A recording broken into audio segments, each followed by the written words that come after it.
There are two pieces of software we're going to require for this class. The first one is Java and the second one is Eclipse. Let's start with Java. In order to retrieve Java, you can go to something like the old link, which was java.sun.com,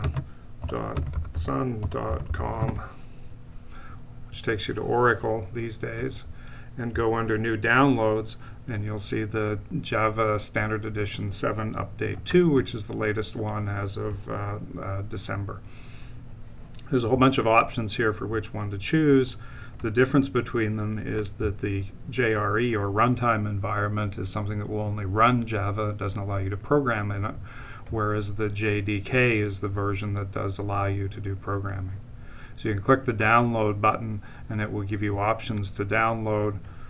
Remember that you have to select accept license, and then you can choose the version of the software that's applicable to you. For most of you, that will probably be the Windows x64 edition, the 64-bit edition. Be careful that you choose the 32-bit or the 64 appropriately. And for Linux people, you have the same couple of choices of the 32-bit or 64-bit, and in addition you have your choice of how you want to download it. You can get it either as an RPM, which is essentially got an installer in it, or you can get it as a tar file and leave it lying around someplace where your system can get at it. Either of those will work. For you Linux people, if you need further instructions, I can help you out. Also for Linux people, be aware that most of the distributions do ship a Java, but I wouldn't use the one from the distribution's package loader. Instead, what I would do is I would go here and grab a version of Java that comes directly from Oracle, because in general you'll find that it works better. It's a matter of getting that thing installed. Once you have Java installed, you're halfway there. The second thing that you have to do is go to the Eclipse website and pick up a version of Eclipse, which is the IDE. So that will be eclipse.org.